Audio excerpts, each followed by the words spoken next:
Good morning, everyone, and welcome back to some more professional StarCraft 2. Today we're gonna have a look at Terran vs. Zerg, a best-of-3 series where in game number 1 we find ourselves on Hardwire. Spawning here in the bottom left-hand corner, playing with the red Zerg drones from Finland, we have Serral. His opponent in the opposite corner with the blue SCVs from South Korea, we're looking at GuMiho's main command center.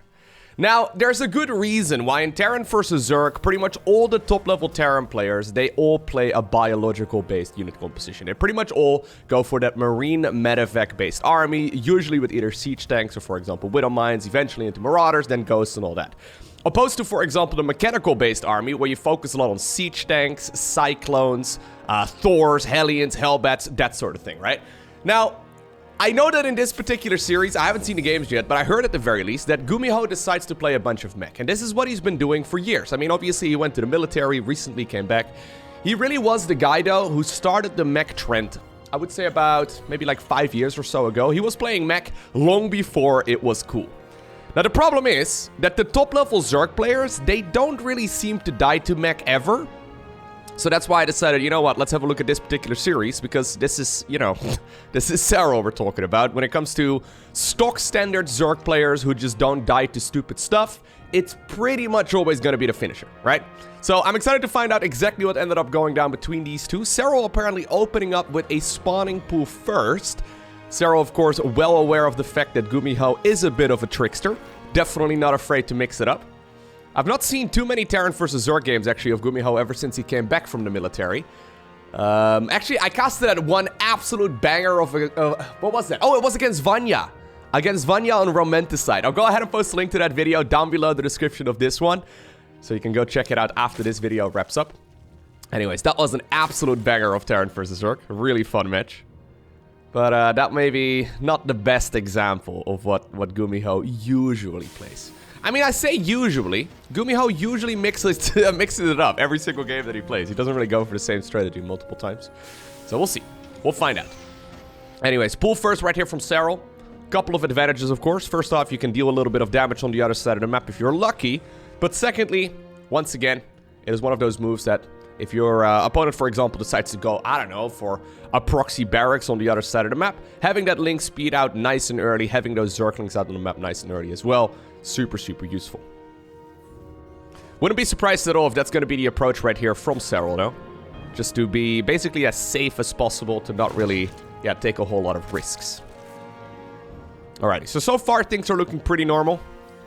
We did not have a Reaper Scout in this game, so GuMiho maybe taking a page out of Bjorn's book. I know that Bjorn has been reluctant, let's leave it at that, to go for any kind of SCV or for example, Reaper Scouts in the early game. I'm not 100% sure as to why. I mean, Bjorn in particular is the reason why the Reaper got nerfed in the first place.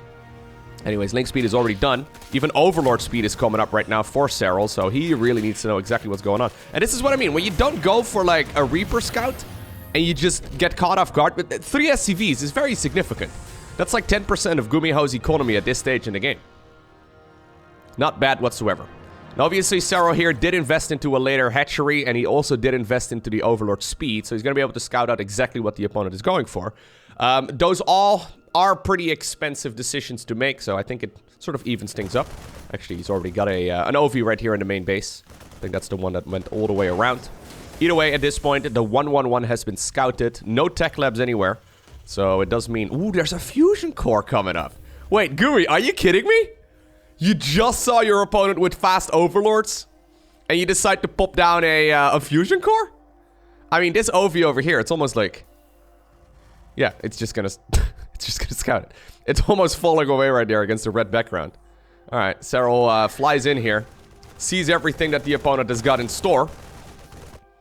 Already, though, there's a medevac moving across the map. This is a bit of a strange start here from Terran. So he's got a whole load of Marines. Awkward. Not usually what we see at this stage in the game. He's got a medevac with 4 Hellions while not denying any creep spread at the front. Little bit strange. And then he follows it up with a fusion core as well as a tech lab on the starport. So this pretty much always has to be a battlecruiser follow-up. Anyways, let's see if these Hellions can get anything done. I don't think so. Nah. Is this that good of a situation for Gumi to be in, though? He's even hit a bit of a supply block right now. Although depots are finishing up at the front. There we go. Battlecruiser number 1 on the production tab. Lair has already been started up. So, as Zerg, you'd never really know exactly how many battlecruisers the opponent is gonna commit to. It seems like most of the time it's one of 3 options. So, either it's 1 battlecruiser, it's 3 battlecruisers with Yamato cannon, so with the weapon refit research. Here come the Marines, and this is such a strange start for GuMiho. I love this, though. Mixing it up, making things a little bit different. He's gonna be able to kill some OVs pretty easy. Or it's mass battlecruiser. What I'm trying to get at, though, is that most of the time, against any sort of battlecruiser start, Zerg will go for a Spire follow-up, because they don't really know exactly how many BCs there's going to be. Wouldn't be surprised at the very least to see a battlecruiser counter coming up, a more reliable version of it very soon. Either way, there's a third CC now coming up as well on location. Perfect Baneling detonation right there for Serral. Perfect transfusion as well for Serral.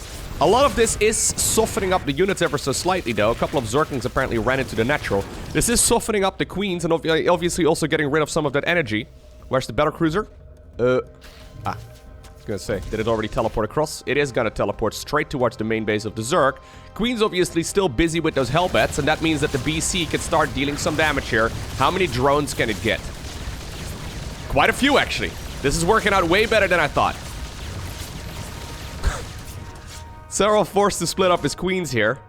So he's got multiple control groups for those queens. But, I mean, I can't believe that GuMiho decided to build the 3rd base on location. That's kind of crazy. Once again, Zerglings are running into the natural expo.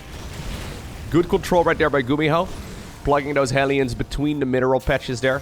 Preventing this from dealing maximum amounts of damage. But, I mean, this would have been amazing here, I think, if GuMiho didn't, like, lose 9 SCVs in total here. And obviously, his 3rd command center is super late as well. What's the follow-up gonna be? It's gonna be a Spire, indeed, from Serral. 2nd battlecruiser is coming up as well. Serral actually now scouting this, too. He sees that there's continued production there. And now it's a factory follow-up, or 2 factories even as a follow-up. So, GuMiho is gonna be playing that mechanical-based army. Now, obviously, Mutaling Bane is fantastic for Zerg, especially against Marine-based armies, right? That seems to be the unit composition that Serral is going for right now. It gets a little bit awkward, however, against Mech. Because obviously, Thors, they deal a lot of damage. They can deal splash damage to Mutas in particular. Really, really powerful. Maybe he's just gonna go Corruptors, actually. We'll see. What do we have? It's gonna be 10 Mutas. Okay. Battlecruisers actually don't really die to Mutas very effectively either. But the flip side, when you're going up against Mass Muta as Terran here, and you're like, okay, I'm gonna make some Thors. Whenever you're making a Thor, it means you're not making a siege tank. So oftentimes the follow-up from Zerg after the Ling Bane Muta is either more Mutas, which is a good option, or a Roach transition. So every single time we see the Mutas flipping around, siege tanks will usually be halted. And it makes the game a little bit more difficult. Both of these battlecruisers right now have tactical jump off cooldown, so GuMiho can fly them back home whenever he wants them. Hellions, though, are going to be chased right here by the Mutalisks, using that hold position micro here to basically keep the Mutas flying and attacking at the exact same time. While this is going on, though, simultaneously, we do now have the battlecruisers working on one of the bases. There's enough transfusion energy, though. Wonder if GuMiho should have maybe gone for the workers instead. He decides to jump all the way back home. A little bit risky, though, because he doesn't really know where the Mutas are, but wouldn't have minded it if he decided to jump them over there instead. So 2 Thors are coming up. Yamato cannon upgrade also halfway done. And there's more battlecruisers. Technically speaking, Zerg should get overwhelmed. The problem is that with good control, you can keep all of those Mutas kind of fanned out, like the way that Serral's flying them around right now. And you can make it so they don't really take any of that splash damage from the Thors. I would say the Javelin missiles from these Thors are the most scary thing right here for the Mutalisks. Baneling's also ready to go for what seems to be a run-by, but I like what GuMiho is doing over here. Putting a couple of the Hellbats here from earlier onto hold position. So besides the awkward unit composition here,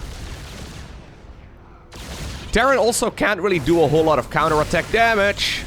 Alright.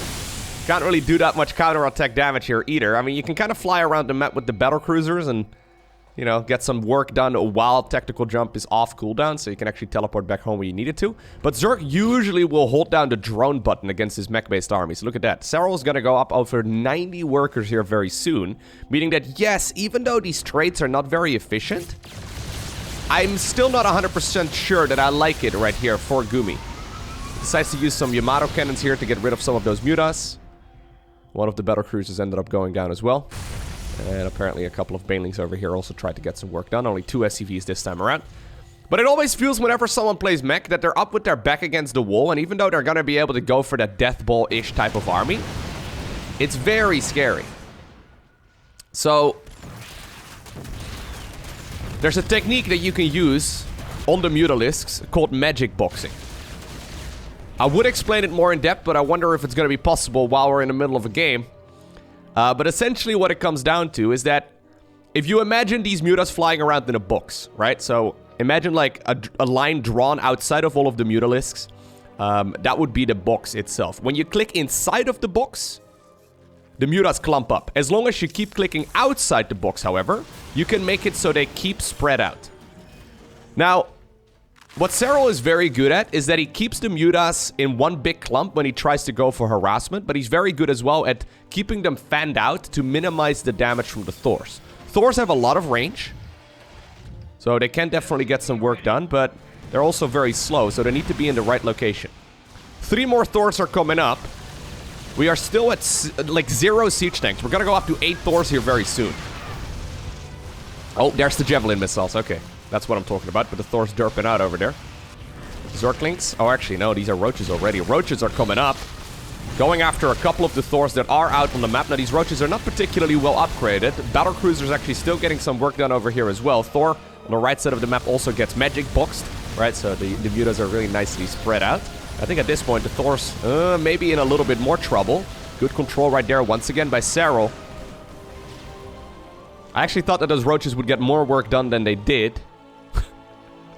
Either way, those armor upgrades pretty helpful, huh? I would love to see +2/+2 coming up actually for GuMiho, but maybe that's a little bit too expensive.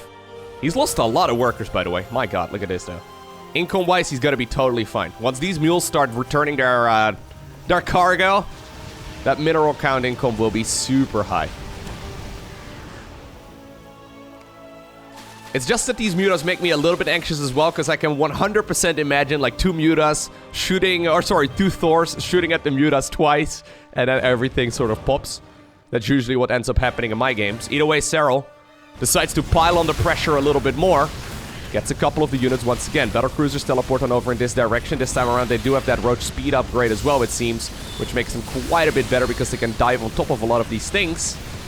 Without siege tanks, it's going to be very difficult to push back these Roaches, but it looks like the Battle Cruisers for now, actually, are getting quite a bit of work done.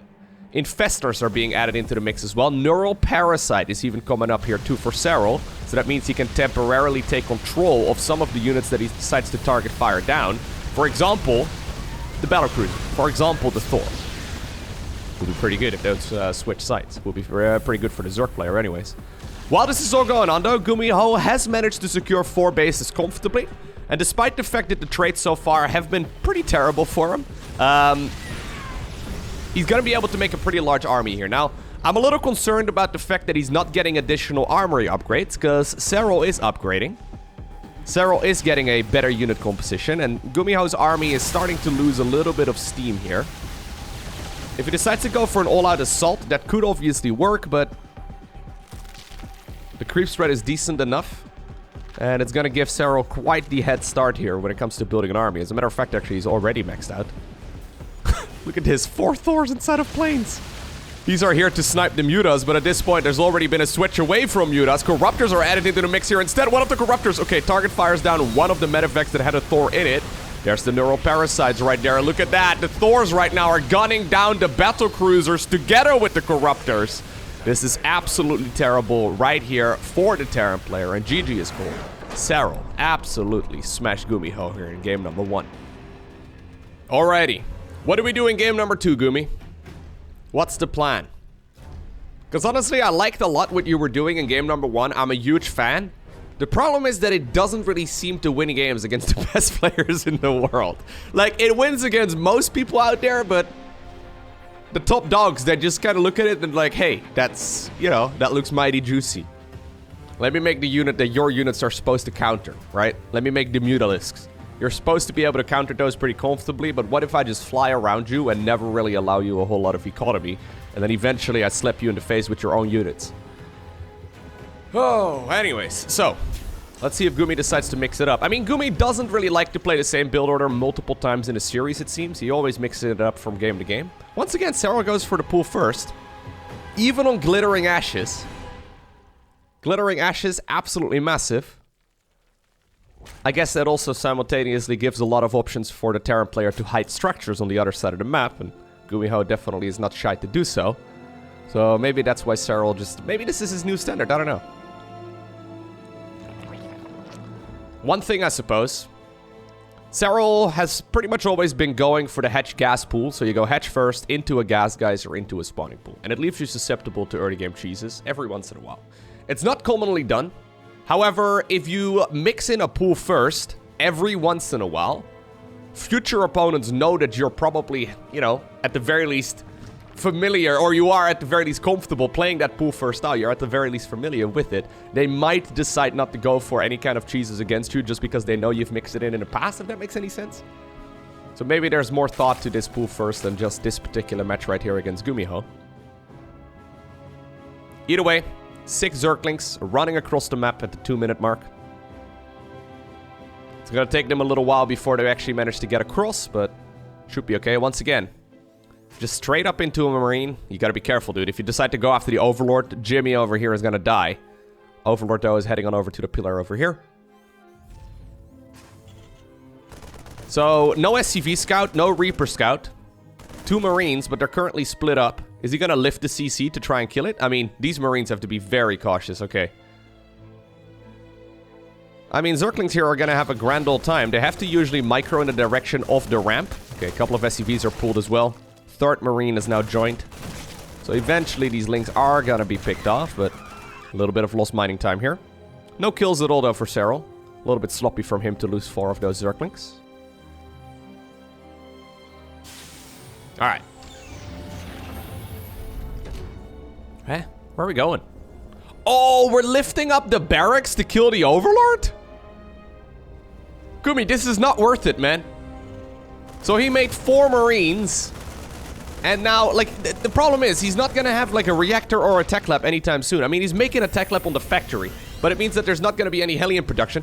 1 Zergling here for Serral actually still sneaks in and scouts everything perfectly once again. So, there's a tech lab done right now on the factory. I thought he was gonna switch it over with the starport. But he decides to go for a siege tank? I'm pretty sure Serral looks at this and he's like, LOL, I'm gonna hold down the drone button. Whatever it is you're doing, it's not the standard. And if it's not the standard, I should be able to make a whole lot of workers. So it's gonna be the cloaking upgrade here together with the Banshee. Another tech lab comes up together with a reactor. So maybe it is gonna be Hellion production eventually, but... So maybe Hellion production on the reactor and then, I don't know, barracks with a tech lab. I mean, he's already got 4 Marines. Doesn't necessarily have to transition into a bio army, but... Yeah, so pretty much what I expected. Serral has been happily holding down the drone button.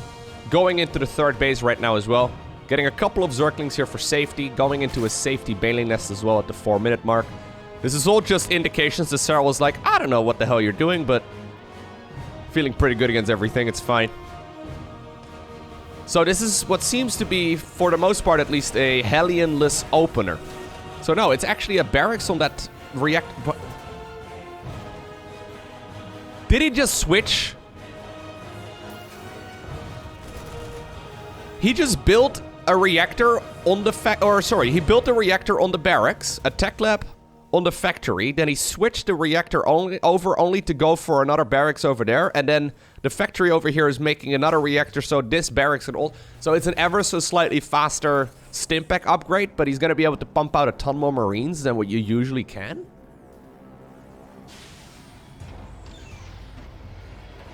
GuMiho is a slippery player. I feel like that was an easier road to getting there. Either that or he wants to make a bunch of Widow Mines. He really needs to pump up the production, though. Either way. Sorry. I was just kind of confused here inside of the main base of the Terran. The Banshee has gone across. 2 workers. Misclick right there by GuMiho. Ugh, sloppy. Only 2 workers right there for a cloaked Banshee is horrible. Second Banshee is coming across right now too. Maybe this one is a little bit luckier. There's the Spire coming up against for Serral, but... Third CC already getting into position quite a bit sooner than we saw in the previous game. GuMiho, come on. Alright.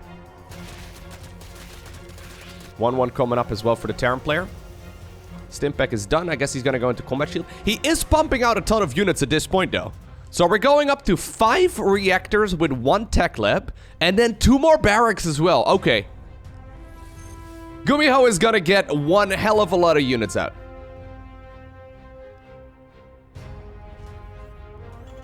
If Serral starts unit production up at the correct moment, he should be totally fine. There's Baneling speed coming up. It's a bit late, actually. Mutiling Bane is a little bit awkward, though, because usually with Mutiling Bane, you delay the Evo chambers for quite some time. So Gumi is gonna have... Oh my god, once again, perfect scouting for Serral. Always seems to get one of those units in. Another reactor? Another reactor. What? There's so many reactors. So 1, 2, 3, 4, 5, 6 reactor, 1 tech lab. Anyways, so we have 1-1, combat shield and Stimpec pretty much about to be finished. GuMiho decides to start roaming the map. This is a Terran versus Zerg, where the Terran's playing bio, but, I mean, he's not playing bio in the conventional way. I don't know why we stimped all the Marines, by the way, right there, just to kill a couple of creep tumors. Seemed a little unnecessary. He's also pumping out 2 Widow Mines at once right now. Evos are coming up. Baneling speeds is just about to be finished, so Serral should be fine. Normally we see some Hellion harassment and all that too, right? But not happening here. Gotta be careful though. Medivacs, hello. Okay. Oh, nice targeting right there, and he does pick up! Mutas. Oh my god, that almost was a disaster. Still a small disaster, I suppose. Can anything be a small disaster? Look at the medevac offering itself up right there. At the same time, though, on the left side of the map, while all of those Terran units get picked off at the bottom, there is a little bit of a drop happening here. This time around, there's 4 Widow Mines here in the mix as well, and 4 Widow Mines are quite scary.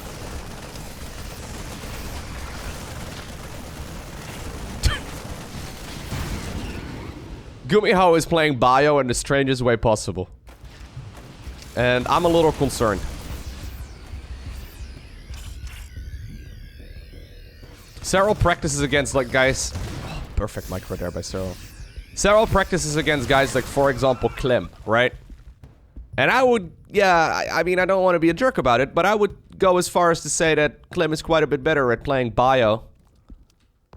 Because he's the best bio Terran, probably. Maybe Maru, I'm not sure. Anyways. I'm not 100% convinced that I like this too much here for GuMiho. He does have a hell of a lot of units, though. Going into +2/+2 right now as well. Getting that out nice and early. No 4th CC yet. Wait. Did he just add on 3 more barracks? How? Yeah, we're gonna go to 8 barracks here. With +2/+2 and no 4th command center. Actually, hold that thought, because I'm looking at this Zerg army. There's still a couple of Banelings added into the mix. Nice split right there, actually, by the Terran player. Reinforcements have also shown up. He decides to stem also the reinforcements in this direction. 1-1 is not done yet here for the Zerg versus 1-1 bio. Okay, that was beautiful right there by Serral. But he definitely needs a little bit more here against this Terran army. 4th hatchery in a lot of trouble so far, though. Transfuses are keeping it alive. GuMiho right there standing his ground. Great decision-making right there by the South Korean Terran player. He needs a really good Baneling hit, but beautiful control once again by GuMiho, and he actually, okay. He actually just wins the game right here, right now. Not what I expected for that game. So when the creep spread is not that great, and the Terran is very stellar with their micro. So the hardest thing, right, when you're seeing the Banelings rolling towards your Marines, is to decide if you should stand your ground and just simply right-click each and every one of the Banelings to target fire them down, or if you need to, like, stutter step backwards, right? Whenever I give that a try, I'm like, okay, stand your ground, my Marines. You've got this. Just hold. I usually end up losing every single last one of them. However, the best Terran players, they're usually, they're usually capable of making that decision at the correct moment. And GuMiho did it wonderfully right there. Only stutter-stepping part of his army, but mostly just gunning down whatever he can. Anyways, that brings us to Curious Minds after a very curious game number 2. Strange build order right there from GuMiho, though. Are we gonna go CC first? Really? Alright. So GuMiho is like, you know what? My opponent has got spawning pool first 2 games in a row. You know what I need? A command center on location at the 1 minute mark before I make any units. Serral, though, is gonna go for a hatchery into a gas geyser into a spawning pool, so he's playing a little bit more macro focused this time around. I'm not 100% sure how the math works out, but obviously if this would be a Zergling opener once again, right, with 6 Zerglings running across the map by like 2 minutes, this CC is going to be done and it's going to be morphed into an orbital. So I wouldn't be surprised if the first mule drops in the main base, like the first mule from the natural. So it's double barracks. Double barracks? So we're going 2 CC into 2 barracks? 3 barracks. Can I have a 4th? GuMiho seems like the worst type of, like, quote-unquote macro player to go up against. Technically, this is macro, but, like, as a Zerg player, right?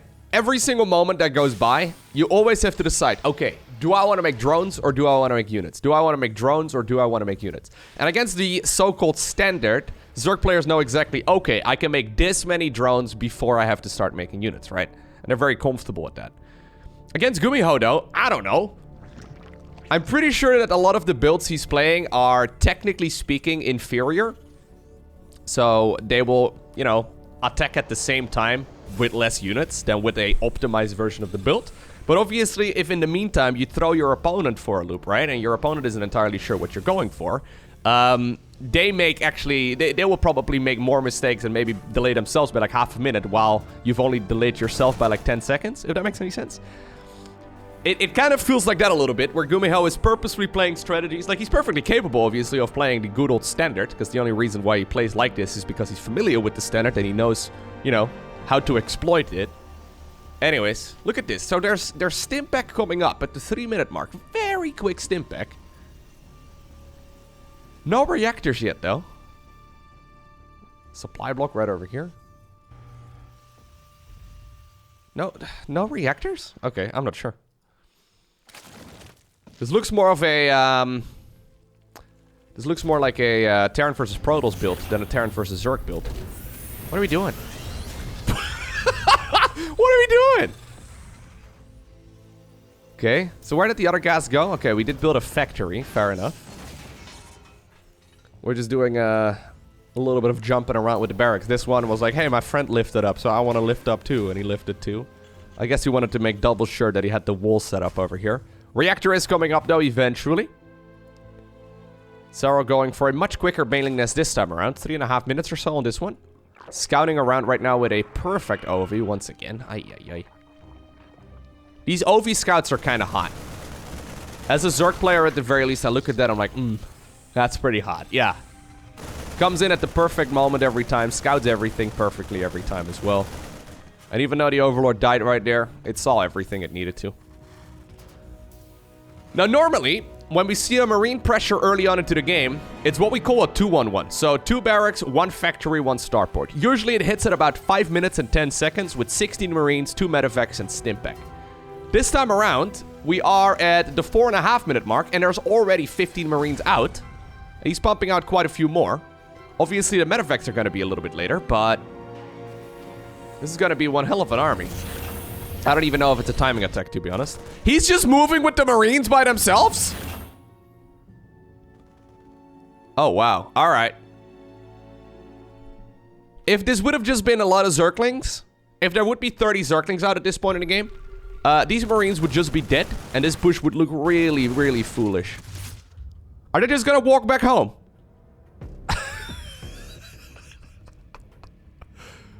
I mean, actually, against 30 Zerglings, they would still have Stimpack. No, they wouldn't be able to go anywhere. Nah. Against 30 Zerglings, they would just get surrounded. And I think you guys should go home, man. There's a Zergling over here as well. Serral knows where you are. I'm under attack. I can see you. That's what he's whispering. GuMiho actually just standing right outside of the range of the watchtower. He doesn't know if there's an overlord in that little perfect pillar, but there's not. Additional units are coming up as well, though. One Ovi over here gets killed. A lot of additional Zerglings are being produced right now for Serral. No third CC here anywhere, though, for Gumi, so... Oh, God. Oh, God. Oh, God. Oh, God. Oh, my... Okay. Yeah, that's bad. Bad for the Terran, that is. There's bailing speed coming up. Sometimes I wonder if GuMiho surprises himself with his own strategies. He's like, I want a tech lab. He's like an abstract artist, you know?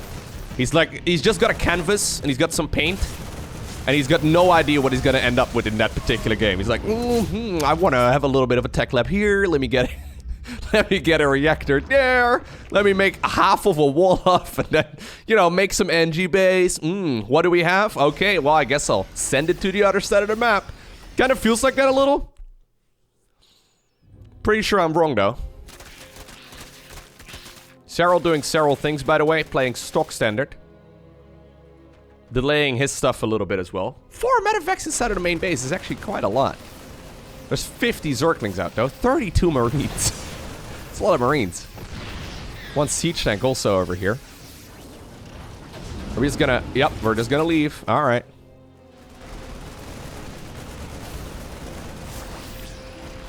Actually like that Serral was taking the base at the top right-hand corner. It's gonna be very out of reach right here for the Terran. I mean, he could obviously send medevacs in that direction, but it would take a while. Siege tank on the... okay. So, like, 6 Marines inside of the main base?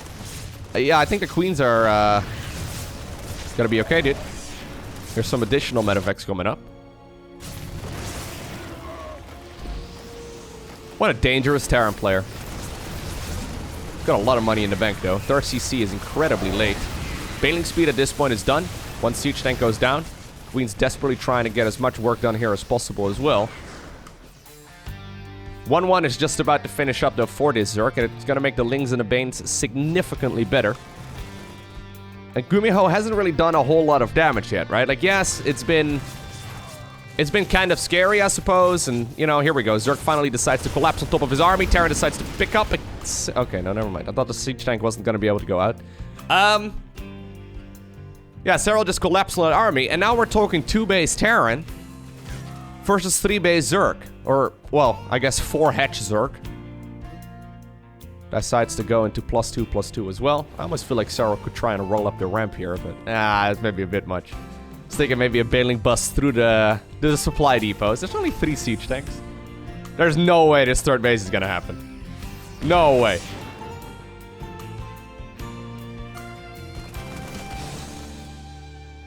I don't believe it. Top right-hand corner, actually. Ooh, this is nice. Okay, this is something. At the same time, the medevacs are also flying on over towards the other side. Top right-hand base actually gets killed. This could get very awkward very fast. So now that Gumi is attacking, it turns out the attack is the best defense. The units that were on his side of the map now also have to go back home. So the 3rd CC is actually mining on the other side of the map. 4th hatchery here on the low ground. Very vulnerable position. Alright, here we go. Zerg once again tries to collapse on top of his army. Good target firing right there, but eventually siege tank is gonna go down. 23 kills next to its name, though. Guess it's paid for itself. There's so few Marines, though. Or, sorry, so few SCVs. We're only at 51 workers. We really need to transfer a couple of those, Gumi. Gumi's so busy microing his medivacs that... Serral actually also up to 2,000 resources here. Uncharacteristically. Alright, well... that was bad. Alright, +2/+2 coming up very soon. Again, every single one of these Lings and Banes, they benefit from those upgrades. Terran's only at 1-1, So they're going to be quite a bit tankier, and they will dish out more damage.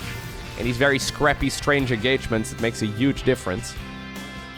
Links and Banes once again are ready to set up a surround. A couple of Liberators have joined the fray as well. Base in the top right-hand corner will be the Knight once again.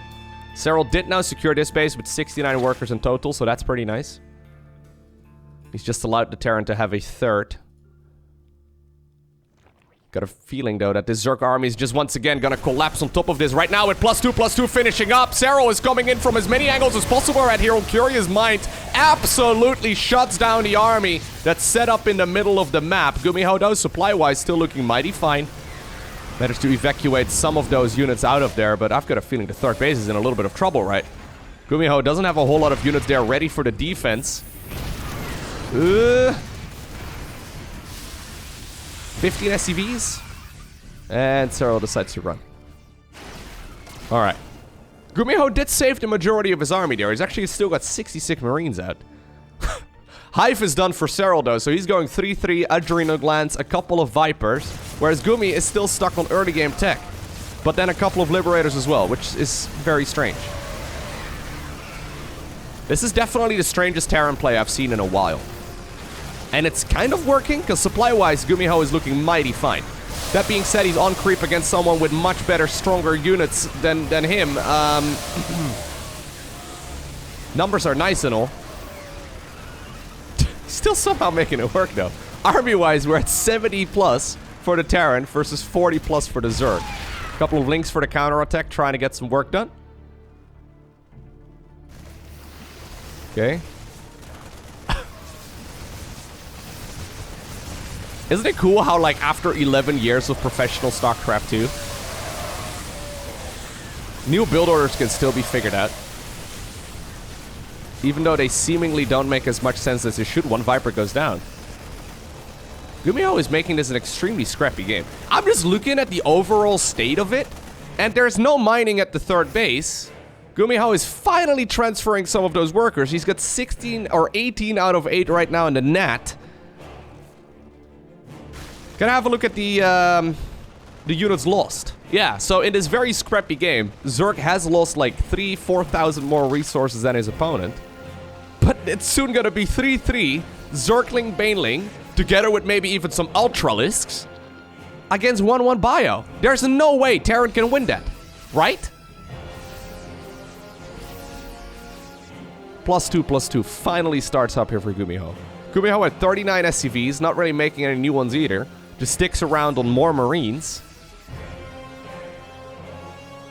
Serral probably at this point as well, like, what? How? Aren't you supposed to be dead?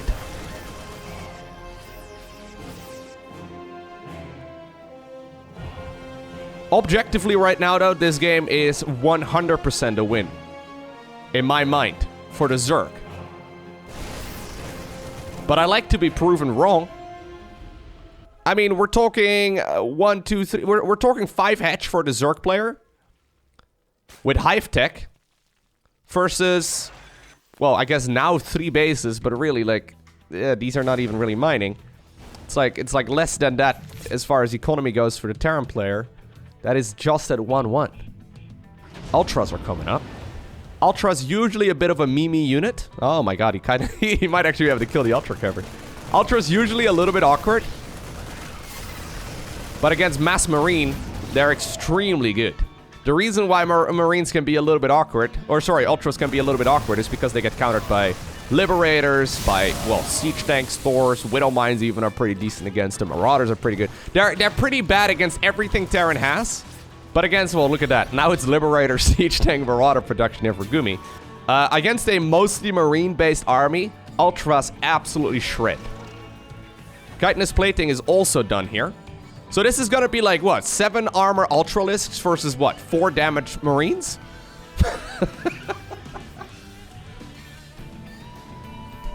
Theoretically speaking right now, if the Marines shoot at the Ultralisks, they should be healing the Ultras, okay? Not quite how it works, but there's a minimum damage that they've come up with in StarCraft 2, so every unit has a minimum damage output of 0.5. So the Marines will still deal half points of damage against the Ultralisks, but Ultras with 500 hit points, good luck. Alright. Serral doesn't have a whole lot of money, though, so this is what he's got right here. Parasitic Bomb comes up. Banelings actually get into a pretty good spot as well. Still a lot of Zerglings over there, maybe thinking about going for us around. Serral actually a little bit concerned. Starts up 8 more drones. Trades some of the army out, but he doesn't really want to jump on top of all of this. You can see he's a little bit confused. I've got a feeling he can just literally select all of his army units and just F2 and then attack move. Because he's got so much stuff, and he's like, this is GuMiho we're talking about. I don't know, man.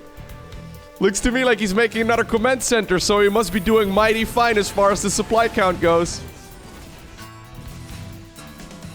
GuMiho successfully bluffed himself to 2-2. And now he's gonna go for the 4th command center. Even a Spire is coming up here for Serral, so he can add on a couple of Corruptors if he needs to. Yeah, Serral doesn't have a bank though, right? Normally we see this sort of army at this stage in the game with a nice little bank. Okay. Liberators can obviously abduct or can be abducted rather, or Parasitic Bombed. There you go. Nicely done by Gumi. Another Parasitic Bomb comes up. Serral being very annoying here. He wants all of those libs to unsiege so he can collapse on top of his army once again. 8 Corruptors are coming up. Serral is playing this extremely safe. Then again, I'm looking at his bank. He's got very little money. It's not like he can actually re-max. It's just that GuMiho isn't even remotely maxed. He's now opened up the middle part as well of this map, only killing half of the debris there, so it's actually a very tight choke point. Siege tanks and like units stuck in that choke are going to be extremely powerful. Oh my god, well, Serral is going to be forced to engage this right now. He can't really buy a whole lot more time. Queen's coming in from the side, Corruptors coming in from the side, Ultras, Lings, and Banes rolling through everything. Ultras in that choke point are going to be pretty powerful as well, to be honest, but there's way too much Zerg, right? There you go. GuMiho tried selling the story right there to Serral that his army was way bigger than it actually was. And for a while there, it worked. I was thinking it for a second too. But it turns out, eventually, it is going to be the finisher who obtains the victory. Hey, by the way, make sure to check out that video I mentioned at the beginning of this game. I'll go ahead and post a card in the top right-hand corner. Go check it out. It may very well be the best game of the year. It's GuMiho versus Vanya. Link is also down below in the description.